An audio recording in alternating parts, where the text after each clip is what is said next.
morning, student. This is the third very chapter for the standard 8 in the civic section, the Union Judiciary. As we know that there are three organs of the government: legislative, executive and judiciary.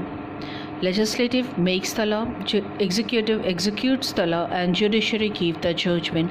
So we are going to read about the third organ of the government. Judiciary is the third branch of government. Its function is to interpret the law, punish those who break law, and protect the right of the citizens. So this is the function of the judiciary. The Supreme Court. The Supreme Court is the highest judicial body in the country. It consists of the Chief Justice and 25 other judges. The Supreme Court is located in New Delhi.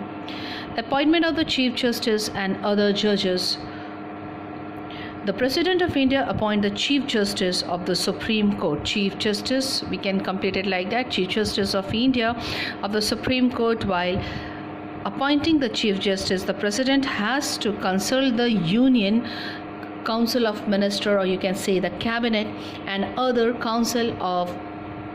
other judge of the Supreme Court. The President appoints the other judges in consultation with the Chief Justice of the Supreme Court. So here the Chief Justice of India is appointed by the President with consultation with the Cabinet, or you can say the Council of Ministers.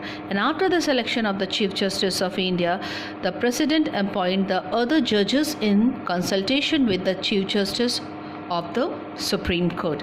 Now the qualification to become a judge of the Supreme Court, a person has to be a citizen of India. Second, an advocate of High Court for at least 10 years, or a judge of the High Court for at least 5 years, a distinguished jurist. Here jurist means a lawyer or a judge. Next,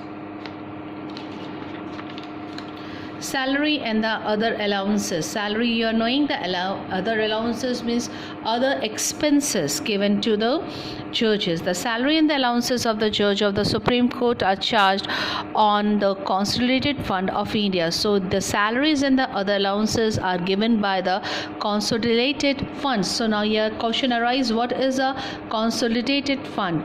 So it means that it is the most important government account, revenue received by the government and expenses made by it. So here the revenues collected by the government in this fund. So what is a consolidated fund? It is the most important government account, revenue received by the government and expenses made by it. Their salaries cannot be reduced during the tenure of the service. In the tenure of his service, term period of the service, their salary cannot be reduced. They also enjoy the security of service and the pension after the retirement of the age of 65. Once appointed, a judge cannot be dismissed before the retirement. They may only be removed by the Parliament by the procedure called impeachment. Only one process is there to remove the judge of the Supreme Court. That process is known as a impeachment on the ground of proven misbehavior or crime. Now, function, power and function. The Supreme Court enjoy original, so these are the functions: original, appellate and advisory jurisdictions. Once again, the Supreme Court enjoy the power and function as a original, appellate and advisory jurisdictions. Now what does the original jurisdictions mean? The original jurisdictions of the Supreme Court relate to the case which are directly brought to the Supreme Court. Clear? In this, what happens? The cases which are directly brought to the Supreme Court, it decides disputes between state and the union government. All cases. So what are the cases which are directly brought to the Supreme Court? The cases between the state or the union government.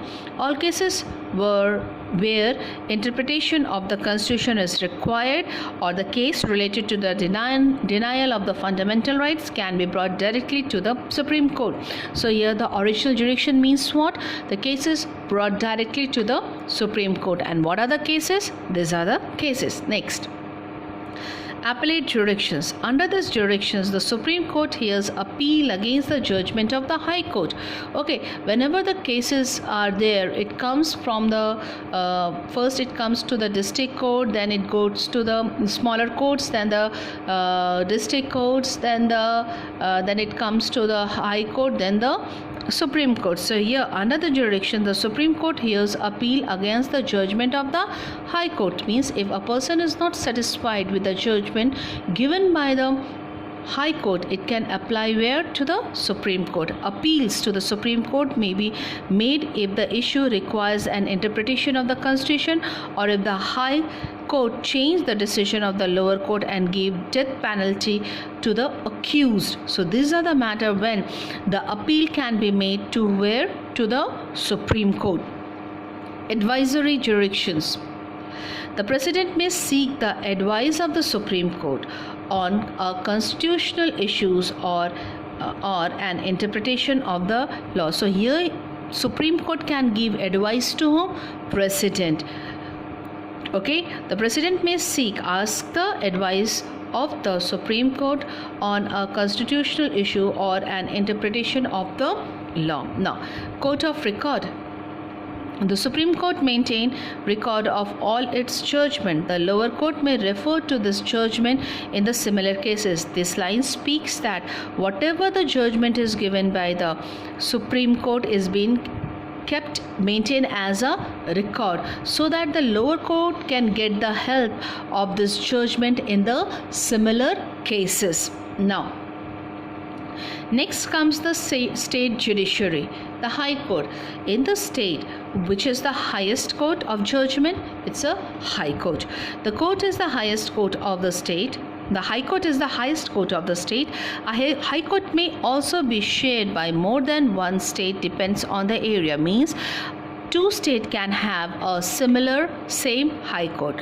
Population and the amount of the work has to be handled. For example, there is only one High Court for the two states of Haryana and Punjab, while the Union Territory of Delhi has a separate High Court.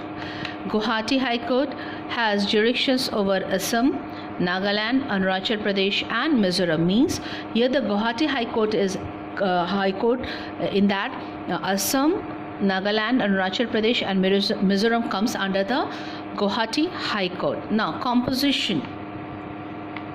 So what is there in the High Court? The High Court consists of one Chief Justice and a number of other judges.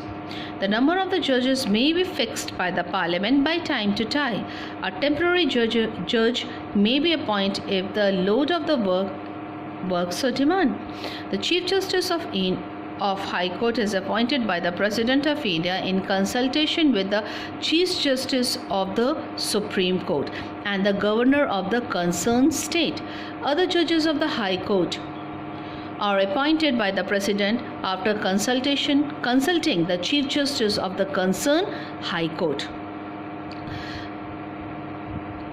Qualification. The judge of the High Court first should be a citizen of India.